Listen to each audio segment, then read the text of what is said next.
Kau selalu bersamaku. Yesus, Kau sumber kekuatan. Ku hidup untuk menyenangkan-Mu.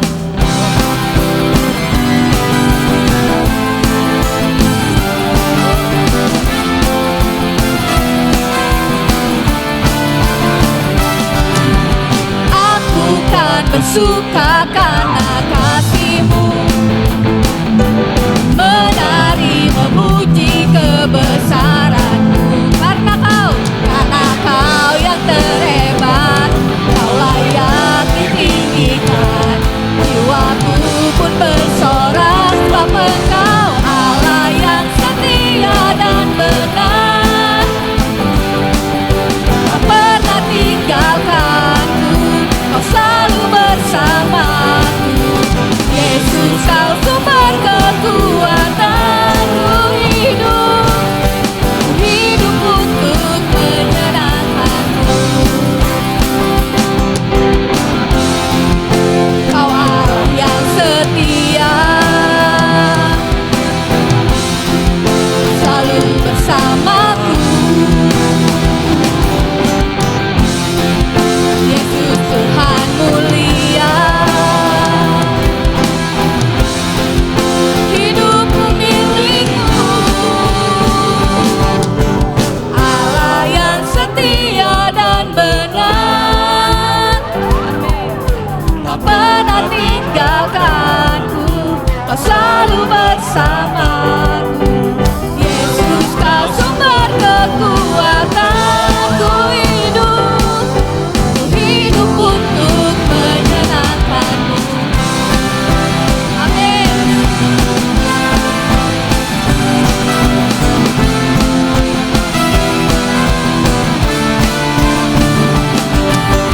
Haleluya.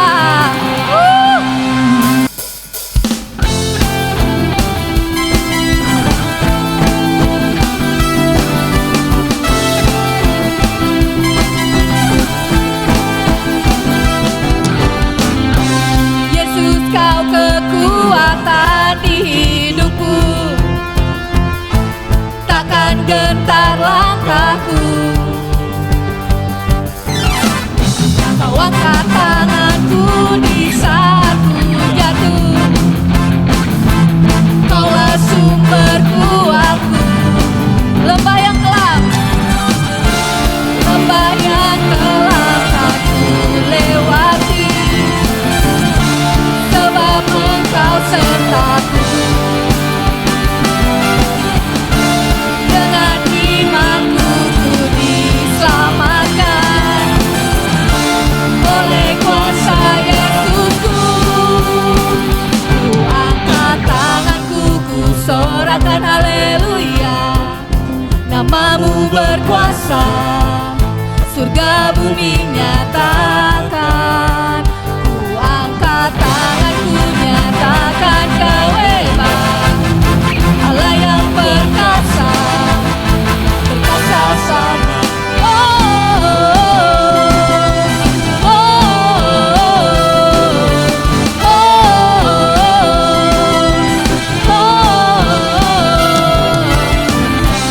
Yesus, Kau kekuatan di hidupku, takkan gentar langkahku.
katakan haleluya. Namamu berkuasa, surga bumi nyatakan. Ku angkat tanganku, nyatakan kau hebat. Allah yang perkasa, perkasa.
Haleluya, terima kasih Tuhan. Kami umat-Mu siap mendengarkan sabda firman-Mu. Berbicaralah, pakailah hamba-Mu untuk bisa menyampaikan sabda firman-Mu sesuai dengan kehendak-Mu. Dalam Kristus Yesus Tuhan kami berdoa. Amin. Haleluya, Bapak Ibu. Kita sampai kepada di minggu yang kedua di bulan Februari. Tak terasa ya saudara ya, sudah berlalu cepat Natal dan tahun barunya ya. Luar biasa ya. Baik, kita masih di dalam tema yang sama di sepanjang tahun ini adalah Seize the Day, yang artinya jangan menyia-nyiakan waktu dan juga memiliki makna, maksimalkan hidup Anda. Di minggu ini kita belajar tentang bagaimana kita dapat memilih pemimpin yang tepat. Nah, Bapak Ibu, saudara-saudari, berbicara kepemimpinan itu bukanlah sekedar suatu jabatan, namun pengaruh. Sebab bisa jadi seseorang itu menduduki jabatan sebagai pemimpin, namun yang bersangkutan tidak memiliki pengaruh terhadap orang-orang yang ia pimpin.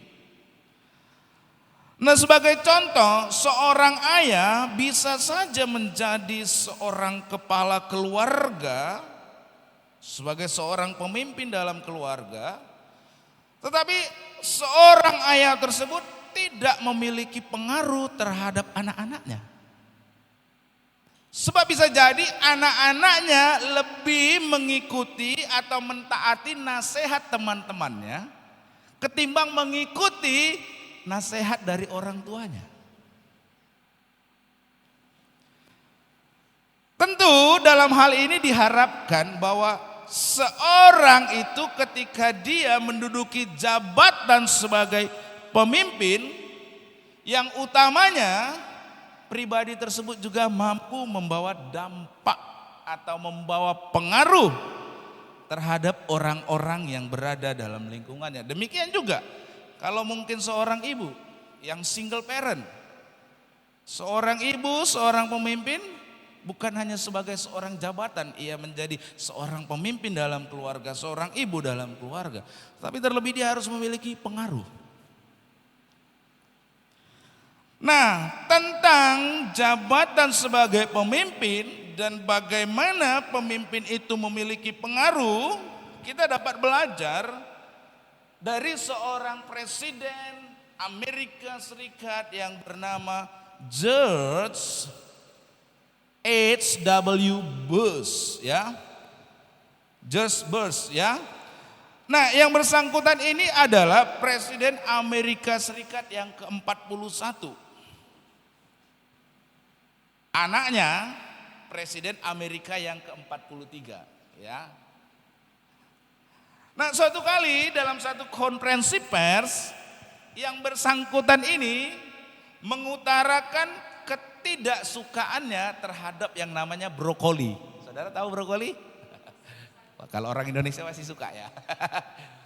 Dan dia berkata dalam satu konferensi pers itu, dia berkata begini, I do not like broccoli and I have not liked it since I was a little kid and my mother made me eat it.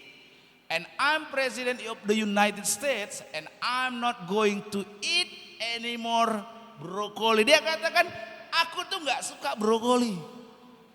Dan aku tidak menyukainya sejak aku masih anak-anak atau masih bocah. Tetapi ibuku mengharuskanku memakan brokoli itu. Tapi sekarang aku ini presiden Amerika Serikat. Dan aku tidak akan memakan brokoli lagi. Dia katakan itu. Sebenarnya suatu pernyataan yang sederhana, bukan? Sebab seorang anak-anak kan normal aja gak suka sayur-sayuran, betul? Ya kan? Saya dulu juga banyak waktu kecil disuruh makan sayur ini ogah, suruh makan sayur ini enggak, emoh gitu ya. Dan hal yang sama. Akan tetapi pidato yang ia sampaikan ini ternyata saudara memiliki dampak. Kenapa? Karena begitu dia menyampaikan pidato ini muncul kekhawatiran petani-petani brokoli bahwa ketika dia menyampaikan ini nanti jangan-jangan orang-orang di Amerika juga ikut-ikutan gak mau makan brokoli. Kalau ini terjadi, petani brokoli ini akan mengalami kerugian ekonomi yang besar. Nah, sebagai akibat dari protes pidatonya ini, petani-petani brokoli di California mengirimkan 10 juta ton. 10 ton brokoli ke Gedung Putih sebagai bentuk protes akibat dari pidato ini. Nah, ternyata saudara, dalam kasus ini ternyata orang-orang atau mereka yang ada di sana itu menyadari bahwa Bush bukan hanya menduduki jabatan sebagai seorang presiden, tetapi dia memiliki pengaruh karena perkataannya itu mempengaruhi banyak orang. Nah, Bapak Ibu, saudara-saudari, dari hal ini juga ada yang menarik ya. Bukan hanya tadi itu mempengaruhi para petani-petani brokoli di Amerika, ternyata apa yang ia sampaikan ini juga memiliki pengaruh. Pengaruhnya apa? Karena pernyataannya ini dijadikan senjata politik. Apalagi ini sekarang zaman politik kan. Setiap perkataan yang keluar itu bisa dijadikan alat sebagai senjata dalam politik. Nah, sama seperti apa yang disampaikan oleh George W. Bush ini, pernyataannya ini dijadikan senjata politik oleh lawan politiknya saat itu. Lawan politiknya adalah Bill Clinton. Nah, kalau saudara ingat ya kan. Jadi dalam ajang pemilihan presiden waktu itu, Hillary Clinton, istri daripada Bill Clinton ini, di dalam satu kampanyenya ya, dia membawa brokoli dan satu plakat tulisannya, "Let's put broccoli in the White House again." Mari kita menempatkan brokoli lagi di Gedung Putih. Nah, ini dijadikan senjata, saudara. Nah, ternyata Bapak Ibu, akhirnya Bill Clinton memenangi pemilu. George W. Bush kalah kan. Dan orang bergurau, itu pasti gara-gara brokoli katanya. Nah, Bapak Ibu, saudara-saudari, memang kepemimpinan itu bukanlah sekedar suatu jabatan, tapi pengaruh. Bukan satu kedudukan, tapi pengaruh. Seorang suami bukan hanya sekedar sebagai status jabatan, tetapi harus memiliki apa? Pengaruh. Tentu saja pengaruh ini dapat berupa yang positif, dapat juga berupa yang negatif, betul?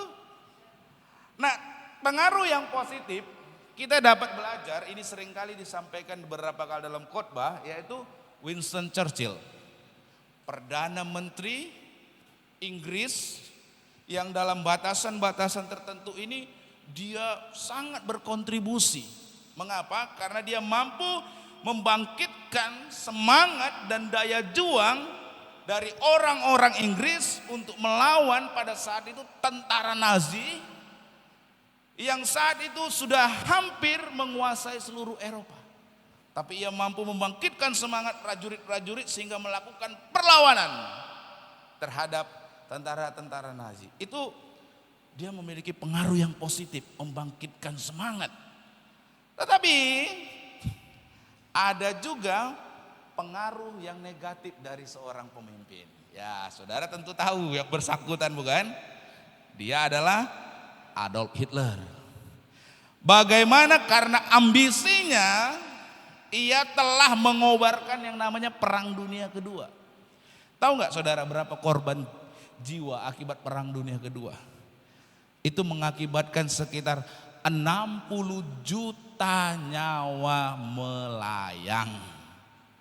Berarti berapa persen penduduk Indonesia itu? Mungkin Sumatera berapa? Kalau Sumatera berapa penduduknya? Mungkin habis semua korbannya. Dan ini pengaruh yang negatif dari seorang pemimpin.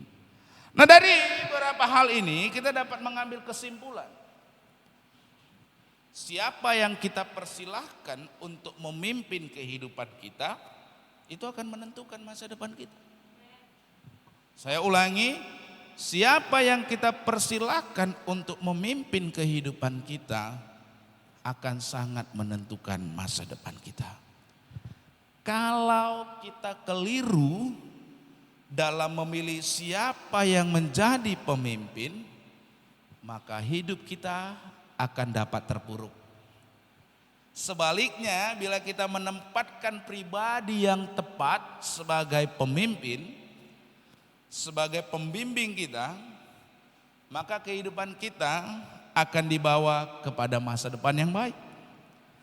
Nah, tentang pentingnya siapa yang menjadi pemimpin kehidupan ini dinasihatkan Tuhan melalui surat yang ditulis oleh Rasul Paulus kepada jemaat di Efesus, yaitu dalam Efesus pasalnya yang kelima, ayatnya yang ke-18. Di dalam firman Tuhan tersebut itu disampaikan tentang siapa yang seharusnya kita pilih untuk memimpin kehidupan kita.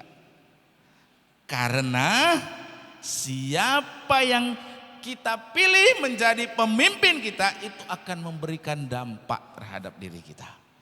Untuk memahami konteks ini mari kita baca dulu dalam Efesus 5 ayat 15 ya sampai dengan ayat yang ke-18 ya. Saya mengajak kita semua membaca firman Tuhan ini ya, saya undang kita bangkit berdiri.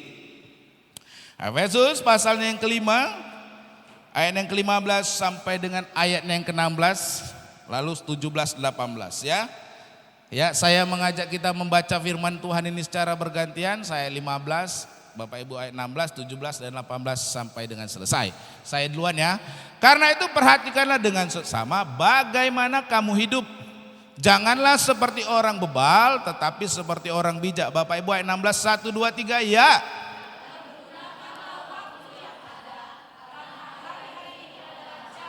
Sebab itu janganlah bodoh, tetapi usahakanlah supaya kamu mengerti kehendak Tuhan. Ayat 18 kita baca 1, 2, 3 ya.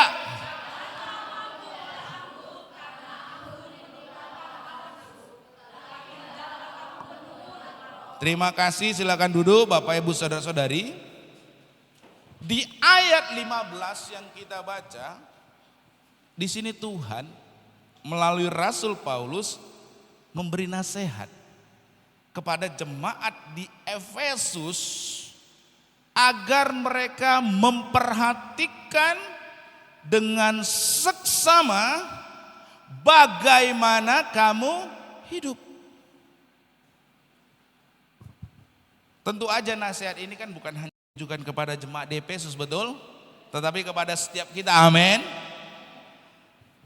Di sana dalam kalimat bagaimana kamu hidup itu terkandung satu nasihat bagaimana kita harus hidup sedemikian rupa sehingga kehidupan kita ini merupakan kehidupan yang bermutu. Oleh karenanya dibilang perhatikanlah dengan seksama bagaimana kamu hidup. Tentang bagaimana kita hidup ya, di khotbah akhir tahun, kalau Bapak Ibu yang datang masih ingat tanggal 31 Desember, bagaimana kita hidup itulah yang tertuang dalam prinsip seize the day yang menjadi tema kita tahun ini, atau dalam bahasa Latin yaitu carpe diem. Dari sana yang dimaksudkan adalah supaya jangan sia-siakan waktu yang Tuhan berikan. Kalau kayak ada lagu, Ya kan, hidup ini adalah kesempatan, ya kan. Jangan waktu yang Tuhan beri. Ini sama ini saudara. Sejalan ini prinsipnya. Atau dengan kata lain, supaya kita tidak menyia-nyiakan waktu yang ada, kita perlu memaksimalkan kehidupan ini. Supaya tidak menyia-nyiakan, kita perlu memaksimalkan. Nah, agar kita dapat mengalami hidup yang maksimal, dalam Efesus ayat 5, Efesus pasal 5 ayat 15 sampai 21 itu, ya, di akhir tahun kemarin sudah disampaikan tentang 4 sikap yang harus ada dalam hidup kita. Yang pertama adalah hidup dengan sikap yang berhikmat. Katakan dulu kanan kiri, bilang hidup dengan sikap yang berhikmat. Dan yang kedua adalah hidup dengan sikap yang sepatutnya terhadap diri sendiri. Yang ketiga adalah hidup dengan sikap yang sepatutnya terhadap Tuhan. Dan yang keempat, hidup dengan sikap yang sepatutnya terhadap orang lain. Yang pertama sudah kita pelajari di minggu pertama bulan Januari. Dan sekarang kita masuk yang kedua, yaitu kita harus hidup dengan sikap yang sepatutnya terhadap diri sendiri. Di dalam ayat 18 yang akan kita pelajari dalam hari ini, sejak awal tadi sudah dikemukakan bahwa di ayat ini dijelaskan tentang siapakah yang harus kita pilih untuk memimpin kehidupan kita. Karena siapa yang kita pilih untuk memimpin kehidupan kita, itu akan menentukan bagaimana keadaan kita. Ingat prinsip ini Bapak Ibu ya. Nah, bertitik tolak dari sana, kita dapat belajar mengambil kesimpulan bahwasanya sikap yang sepatutnya terhadap diri sendiri adalah yang pertama. Nah, hidup bukan dipimpin oleh hasrat yang rendah. Sikap yang sepatutnya terhadap diri sendiri, yang pertama, ingat ini Bapak Ibu, saya ulangi, hidup bukan dipimpin oleh hasrat yang rendah. Hal itu diutarakan di ayat 18 dengan berkata begini, janganlah mabuk oleh anggur, karena anggur menimbulkan hawa nafsu. Pokok utama dari kalimat firman Tuhan ini adalah agar orang tidak hidup dikuasai atau dikendalikan oleh hawa nafsu. Ingat ya, pokok kalimat ini agar orang tidak hidup atau dikuasai atau dikendalikan oleh hawa nafsu. Supaya hal tersebut tidak terjadi, maka diberikan nasihat agar orang tidak mabuk oleh anggur. Nah, Bapak Ibu, saudara-saudari ini ya perlu dipahami. Kata nafsu itu artinya adalah keinginan. Kalau kita melihatnya dari sudut ini, sebenarnya setiap orang memiliki nafsu, betul? Karena setiap orang memiliki keinginan, betul? Ada di sini yang nggak punya keinginan? Saya duga pasti kita semua memiliki keinginan. Selain itu, Bapak Ibu, perlu diketahui juga bahwa tidak semua nafsu itu bersifat buruk. Saya ulangi, tidak semua nafsu itu bersifat buruk. Sebagai contoh, nafsu makan. Itu penting saudara. Kenapa? Kalau orang sudah kehilangan nafsu makan, maka badannya pasti akan kurus. Dia akan menjadi lemah. Dia akan menjadi sakit, betul? Sehingga kalau dia mau sembuh, kalau dia nggak mau makan, kehilangan nafsu makan, dia akan sulit untuk sembuh. Oleh karena itu, jangan salah saudara. Saudara kira obat langsing aja laris. Obat untuk mau gemuk juga laris saudara. Banyak orang kehilangan nafsu makan sehingga harus dibantu oleh dokter. Kasih obat supaya tambah nafsu makannya loh. Jangan salah saudara. Saya dulu waktu di Bandung waktu kurus ya. Ada itu orang yang biasa baru pulang dari Amerika, siapa itu ibu itu saya lupa. Dikasih obatnya satu gini. Saya saudara dulu 45 kilo saudara. Kasih obatnya ya kan. Supaya terus tambah nafsu makan. Terakhir banyak makan saudara. Gak gemuk-gemuk juga tapi ya. Saudara ya. Nah jadi tidak semua nafsu itu buruk. Tetapi kalau nafsu dalam diri seseorang sudah melebihi batas kewajaran, itu yang akan bersifat negatif. Apalagi nafsu tersebut adalah hal-hal yang bersifat buruk. Maka keinginan itu bersifat merusak. Sebagai contoh, dalam hal ini adalah nafsu untuk membalas dendam. Ya kan? Nafsu untuk memiliki barang-barang yang bukan merupakan haknya. Atau nafsu makan yang berlebihan, ya kan? Itu juga saudara, itu nafsu yang jelas-jelas sangat merusak. Oleh sebab itu, untuk membedakannya dengan nafsu atau keinginan yang bersifat umum, maka keinginan yang bersifat merusak ini diistilahkan dengan kata hawa nafsu. Atau yang dalam Alkitab bahasa Inggris diistilahkan sebagai debauchery. Ini untuk menunjukkan. Jadi enggak semua nafsu itu buruk. Tapi yang berlebihan dan yang tidak wajar bersifat merusak. Itulah yang diistilahkan dengan hawa nafsu.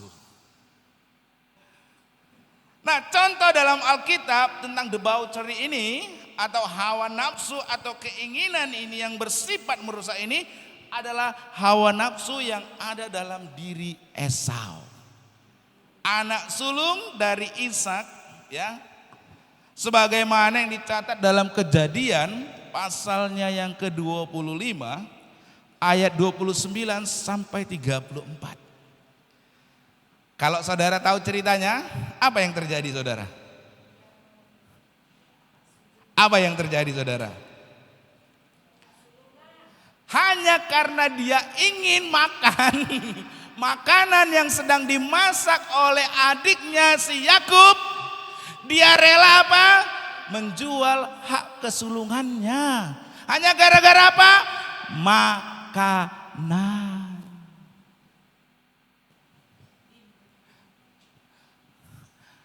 Anak sulung jadi hilang haknya anak sulung. Lepas. Gara-gara apa? Semangkuk kacang merah. Coba saudara renungkan berapa banyak orang hari-hari ini juga hidup dalam hasrat yang rendah, keinginan yang rendah, menjual kebenaran. Ya kan?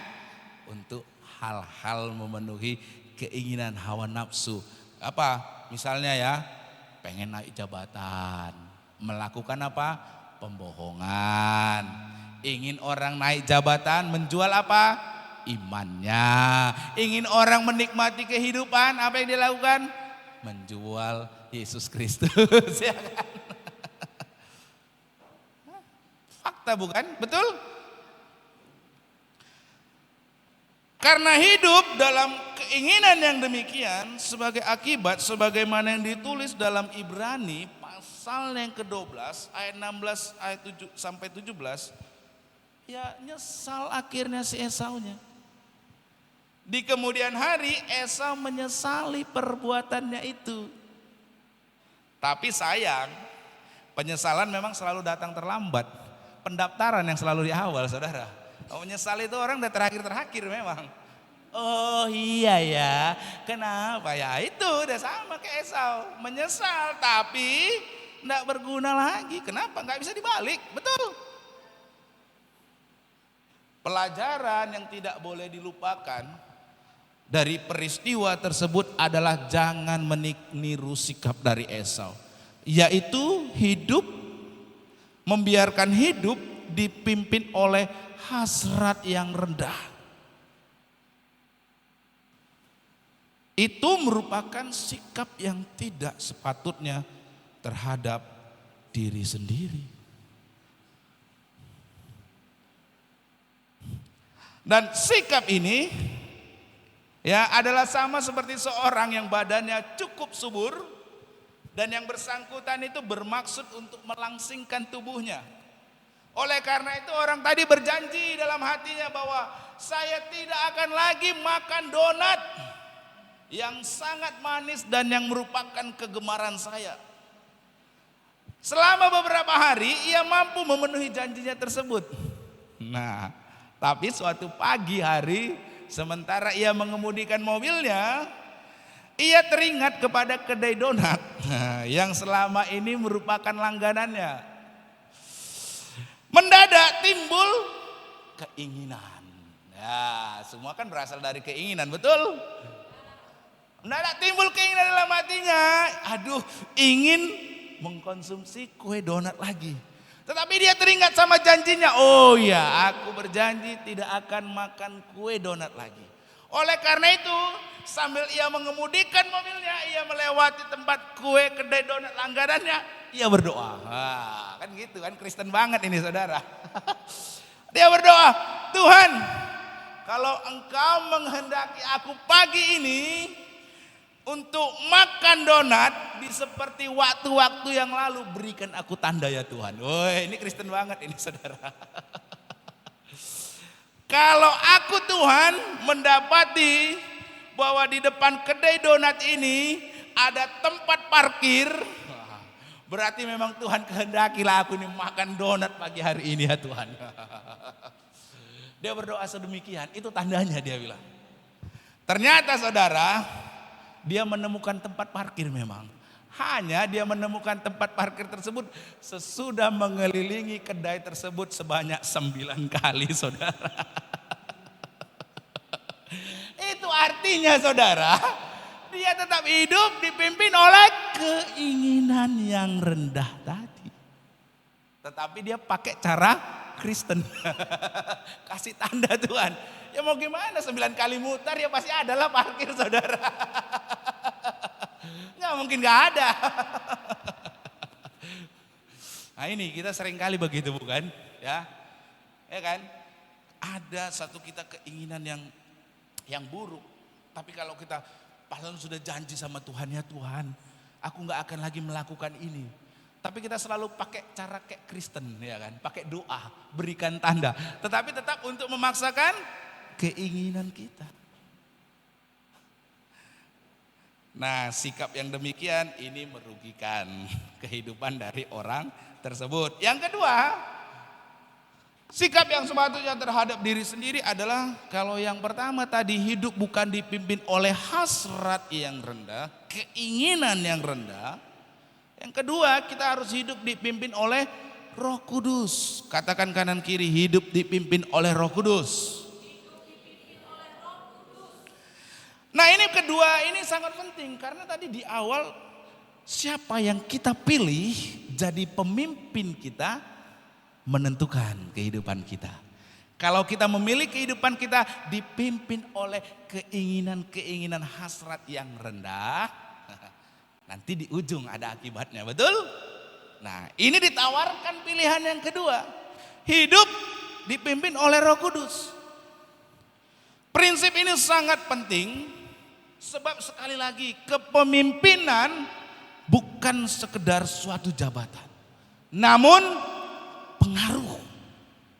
Siapa yang memimpin kehidupan kita sangat menentukan keadaan diri kita.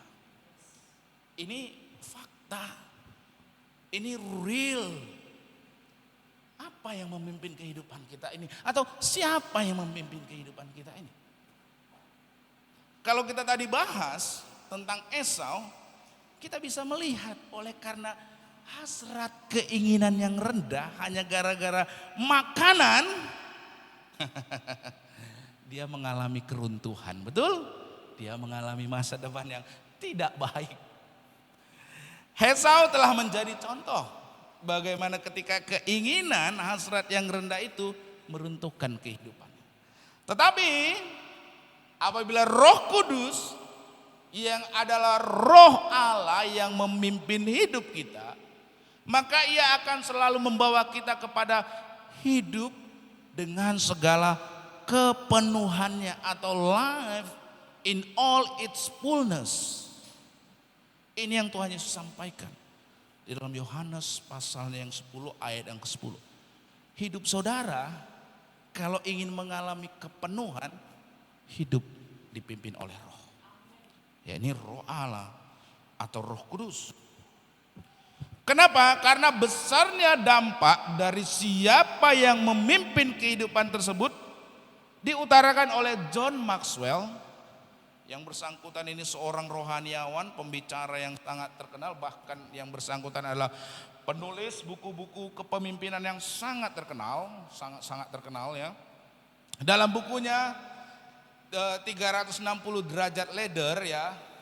Di dalam bukunya itu dia katakan begini, everything rise and falls on leadership. Segala sesuatu naik, turun, bangkit, jatuh tergantung pada kepemimpinan. Artinya siapa yang memimpin akan menentukan keadaan dari apa yang ia pimpin. Apakah itu rumah tangga? Apakah itu perusahaan? Apakah itu negara? Apakah itu lembaga pelayanan? Bahkan termasuk diri sendiri. Ini sangat pengaruh saudara.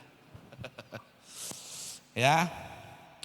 Oleh karena itu, sebaliknya kalau kita membiarkan hidup kita dipimpin oleh hawa nafsu yang rendah, hasrat yang rendah, maka di dalam kalimat kedua dari Efesus 5:18 ini dinasihatkan supaya hendaklah kamu penuh dengan Roh. Dalam bahasa Yunani kata penuh itu berbentuk kata kerja present imperatif, sehingga bila diterjemahkan secara literal atau harfiah, kalimat itu adalah tetapi kamu harus terus menerus dipenuhi dengan Roh. Dengan demikian, perintah agar kita senantiasa hidup dipenuhi dengan Roh ini mengandung pemahaman, yaitu bahwa kita harus selalu berserah dan bergantung kepada Roh Kudus. Nah, memang sikap berserah dan bergantung kepada Roh Kudus adalah penting. Sebab salah satu peranan dari Roh Kudus dalam kehidupan orang percaya itu adalah memimpin yang bersangkutan ke dalam seluruh kebenaran. Hal ini dicatat dalam Yohanes pasal yang ke-16 ayat yang ke-13. Bapak Ibu saudara-saudari, berarti apabila Roh Kudus yang memenuhi hidup kita, yang memimpin hidup kita, maka Ia akan membawa kita kepada kehidupan yang tentu saja tidak akan pernah kita sesali. Amin. Karena tuntunan Roh Kudus senantiasa dan selalu pasti dapat diandalkan. Amin. Nah, tentang hal ini, mengapa pentingnya tuntunan Roh Kudus itu? Ini kita belajar dari cerita ini Bapak Ibu. Ini adalah apa yang terjadi. Nah, saudara nanti baca aja ya di Google ya, atau lihat di YouTube ya. Ada sebuah bus jurusan Ponorogo, dia terjebak di tengah hutan Wonogiri, Jawa Tengah. Kenapa dia bisa sampai terjebak di sini? Dia orang Bogor, dia nggak tahu jalan daerah sini. Dia mengandalkan apa? Google Map. Karena dia tidak tahu jalan, dia bukan orang situ, dia mengandalkan tuntunan Google Map. Karena dia mengikuti tuntunan Google Map dan ia pun berakhir dalam keadaan stuck. Gak bisa mundur, gak bisa maju. Dia terjebak di dalam jalan di tengah hutan yang kecil yang seharusnya tidak dilintasi oleh bus. Penting gak tuntunan itu, pimpinan itu? Penting gak? Penting saudara, kalau enggak ini nyasar saudara. Nyasar. Dikira udah bener jalannya, baru sadar loh. Bapak Ibu, Google Maps, GPS itu bisa salah. Ya kan? Udah banyak kasusnya kan? Bukan hanya ini, mungkin kalau saudara lihat Google lagi, banyak lagi ceritanya, salah. Tapi Roh Kudus tidak akan pernah salah dalam menuntun kita. Amin. Yang setuju katakan amin. Karena Roh Kudus itu adalah pribadi yang maha tahu. Roh Kudus itu pribadi yang maha baik. Pasti gak akan pernah salah jalan dan gak akan pernah menuntun kita kepada kesesatan, kepada kejahatan. Amin. Oleh karenanya itu Bapak Ibu, kita perlu tuntunan Roh Kudus. Jangan kita hidup oleh hasrat keinginan seperti Esau yang akhirnya menyesal. Tapi kita perlu hidup dipimpin oleh Roh Kudus, dituntun oleh Roh Kudus, karena tuntunannya selalu dapat kita andalkan. Nah pertanyaannya, bagaimana cara Roh Kudus di dalam memimpin dan menuntun kita? Ini gimana Om? Gimana caranya? Ia memimpin kita utamanya melalui apa saudara? Melalui apa? Katakan melalui Alkitab. Katakan kanan kiri saudara. Senggol keras lagi saudara. Melalui Alkitab. Memang Roh Kudus itu bisa menuntun kita melalui nubuatan, melalui pewahyuan, ya, melalui karunia-karunia, tetapi utamanya melalui Alkitab. Oleh karenanya itu, Bapak Ibu, ketaatan kita kepada firman Tuhan itu merupakan sikap yang sepatutnya terhadap diri kita sendiri, dan sikap itulah sikap yang benar. Karena kita dipimpin oleh Roh Kudus. Kalau kita hidup dipimpin oleh Roh Kudus, itulah yang akan memungkinkan kita mengalami kehidupan yang benar-benar hidup. Nah, sekarang yang ketiga, sikap yang sepatutnya terhadap diri sendiri adalah hidup dipimpin oleh pikiran yang jernih. Sikap yang sepatutnya terhadap diri sendiri adalah hidup dengan dipimpin oleh pikiran yang jernih. Apa itu pikiran yang jernih? Pikiran yang jernih adalah kemampuan untuk membuat pilihan yang benar. Saya ulangi. Apa itu pikiran yang jernih? Adalah kemampuan untuk membuat pilihan dengan benar. Pilihan ketika diperhadapkan pada dua alternatif. Hidup dipimpin oleh hawa nafsu atau hidup dipimpin oleh Roh Kudus. Sebagaimana yang ditulis dalam Efesus 5 ayat 18 tadi, di ayat ini dijelaskan janganlah mabuk oleh anggur karena anggur menimbulkan hawa nafsu, tetapi hendaklah kamu penuh dengan Roh. Di sini Rasul Paulus itu menghadapkan kepada pembaca dua pilihan. Nah, ada dua pilihan. Ya, pilihan yang pertama, mabuk oleh anggur sehingga menimbulkan hawa nafsu, atau yang kedua, hidup penuh dengan Roh sehingga membuahkan hidup dipimpin oleh Roh Allah. Nah, ketika dihadapkan kepada dua kemungkinan, dua pilihan ini, orang yang berpikiran jernih, saya katakan sekali lagi, ketika dihadapkan kepada dua pilihan ini, orang yang berpikiran jernih, yang mana yang akan dipilih? Saya ulangi, orang yang memiliki pikiran yang jernih, dari dua pilihan ini yang mana yang harus dipilih? Kok ragu-ragu saudara? Berarti belum jernih nih pikiran saudara. Perlu dijernihkan pakai rinso. Yang mana saudara? Yang mana saudara?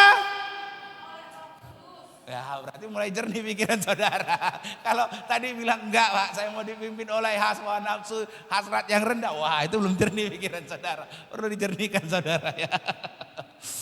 Kenapa? Karena inilah yang dikemukakan dalam Roma pasal yang ke-12 ayat yang kedua. Di sana diutarakan bahwa orang yang akal budinya dibaharui, dia itu akan dapat atau mampu membedakan mana yang merupakan kehendak Tuhan dan mana yang bukan. Oleh karena itu, ketika dia berhadapkan pada dua pilihan ini, orang yang akal budinya diperbaharui, orang yang memiliki pikiran yang jernih, harusnya yang mana saudara? Harusnya yang mana saudara? Yang mana saudara?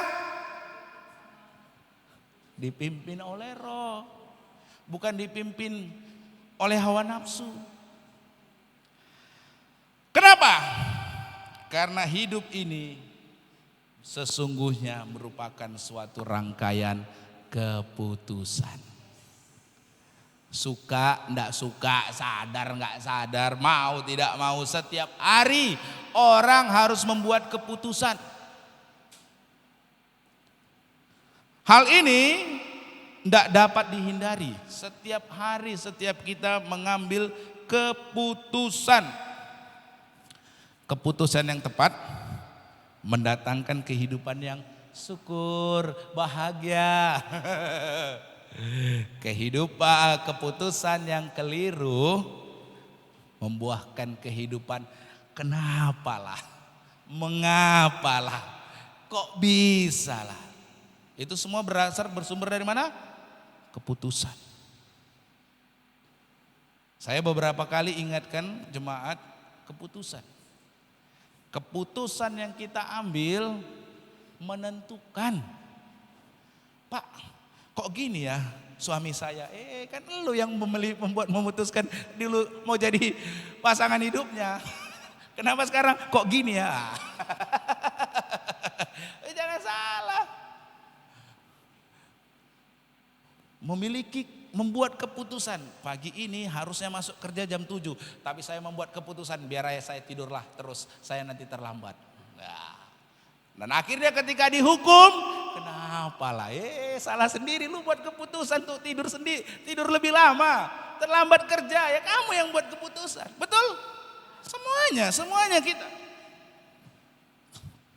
Ada orang tua, ya kan, yang bilang sama anaknya, mulai hari ini kau tidak lagi kuanggap jadi anakku katanya. Pergi dari sini. Beneran pergi habis nangis.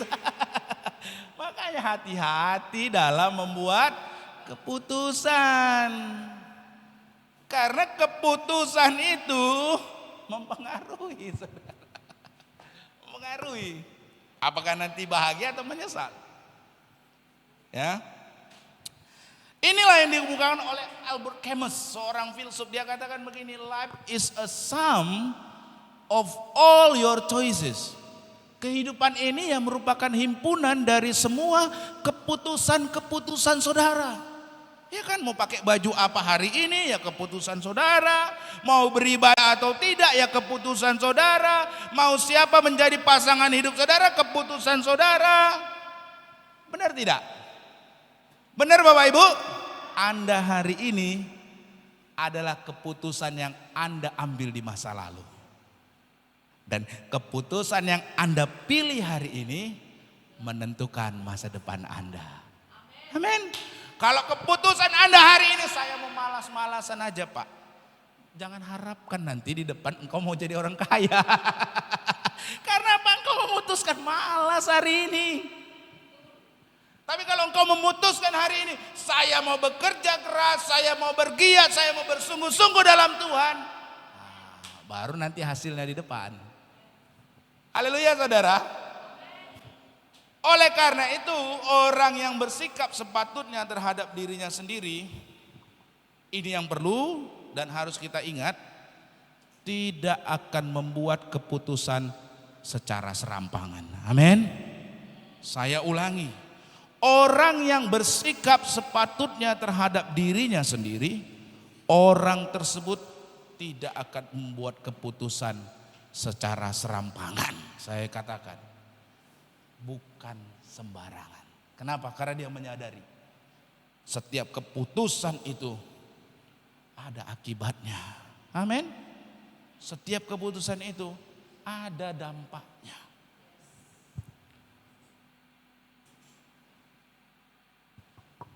Salah satu alasan mengapa orang membuat pilihan yang tidak seharusnya ia ambil dan melakukan tindakan-tindakan yang tidak sepatut ia kerjakan, karena orang itu tidak mampu ataupun tidak mau menimbang secara jernih akibat dari pilihan dan tindakannya tersebut.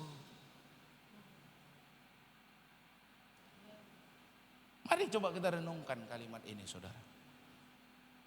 Berapa banyak dalam kehidupan kita ini keputusan-keputusan yang kita ambil tidak kita pernah pertimbangkan secara jernih. Kita nilai dulu dampak akibatnya seperti apa. Ini sama seperti gini, wah boleh makan seenaknya aja, boleh makan sepuasnya aja, tapi nggak mau sakit kolesterol, nggak mau sakit asam urat, nggak mau gemuk. Nah ini, ya nggak mungkin, saudara. Benar nggak? Pokoknya Pak, mau semuanya saya makan, tapi saya nggak mau sakit, nggak mau kolesterol, nggak mau sakit jantung, nggak bisa. Kalau engkau membuat keputusan saya mau makan apa aja hari ini sepuasnya, siap-siap menerima dampaknya. Sama seperti begini, pokoknya uangku ada hari ini, ku habiskanlah semuanya. Poya-poya habis mau belanja ini makan di sini. Tapi berharap akhir bulan tetap banyak uang, nggak mungkin. Betul saudara? Kalau kita punya pikiran yang jernih, hari ini saya dapat gaji segini. Kalau saya pakai untuk ini, tinggal segini. Kalau saya lagi pakai ini nanti untuk biaya darurat, tinggal segini. Oh berarti ini yang harus saya lakukan, ini. Benar saudara? Itu orang yang berpikiran jernih, yang mengukur dampaknya.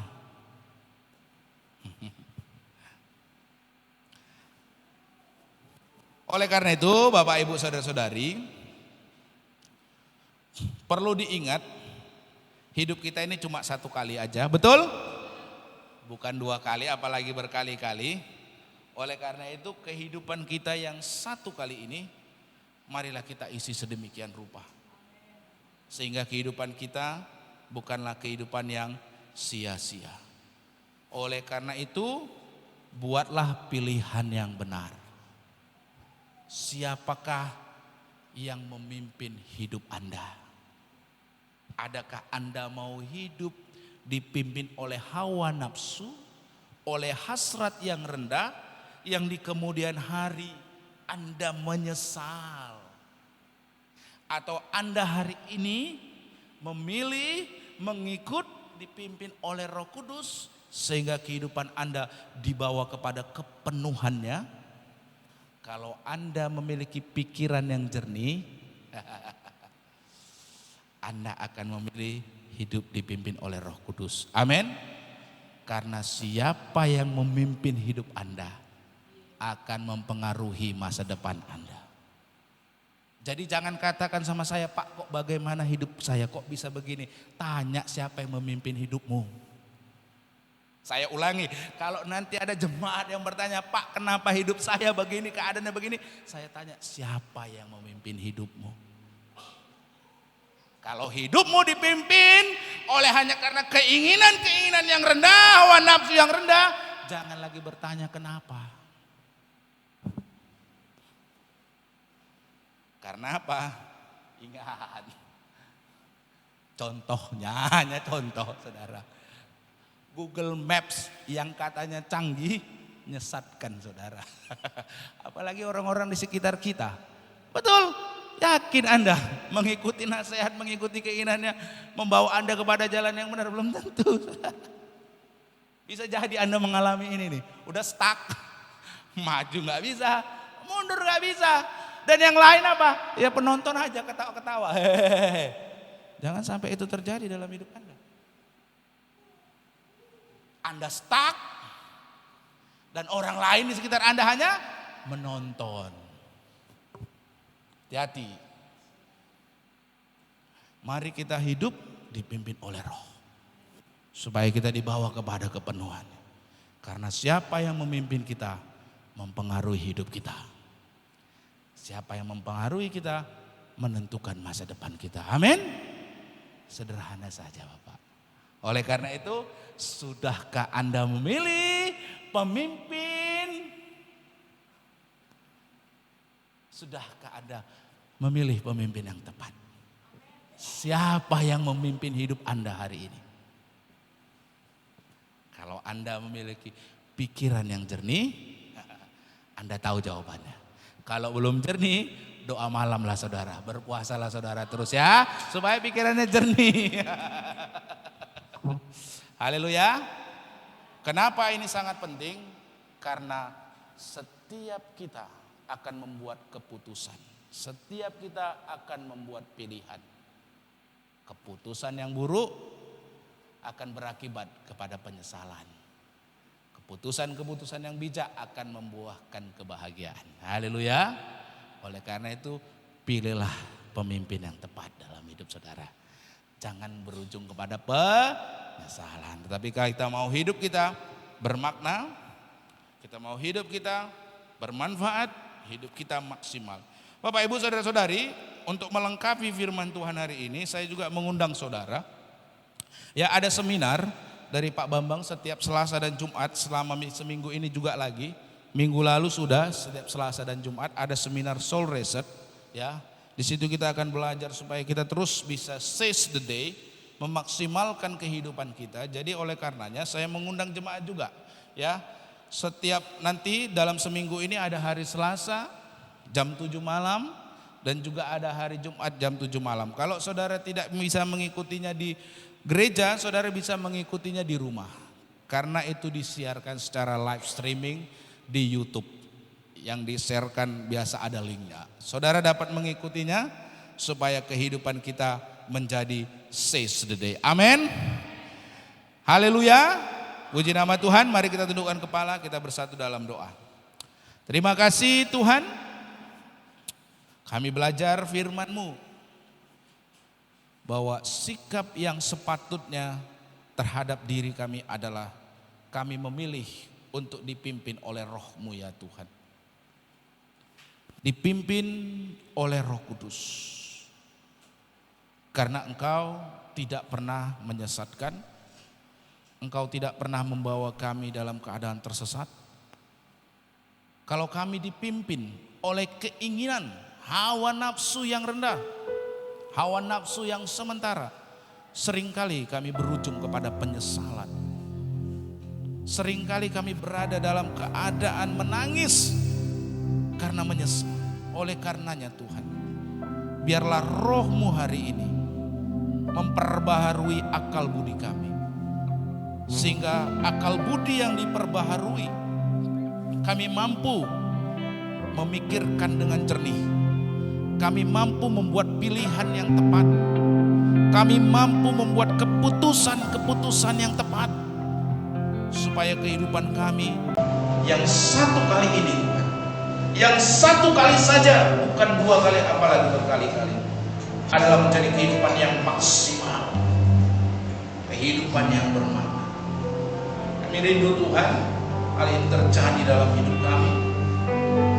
Kami mau di tahun ini, tahun 2024, kami tidak lagi menyia-nyiakan waktu yang ada, tapi kami memaksimalkan waktu yang ada. Terima kasih ya Tuhan. Terima kasih ya Tuhan. Terima kasih ya Tuhan. Hidup ini adalah kesempatan. Hidup ini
kami mengisi kesempatan yang ada ini, yang satu kali ini, dengan hidup melayani Tuhan, hidup mengasihi Tuhan, hidup dituntun dan dipimpin oleh Tuhan, supaya ketika kami nanti sudah tidak berdaya lagi, sudah tidak ada waktu lagi, kami sudah mengucap syukur atas kehidupan yang Tuhan beri. Karena hidup yang satu kali ini, kami hidup sudah menjadi berkat, hidup kami bermanfaat ya Tuhan. Terima kasih ya Tuhan, terima kasih. Kami mengucap syukur dalam nama Yesus. Haleluya. Amin. Silakan duduk Bapak.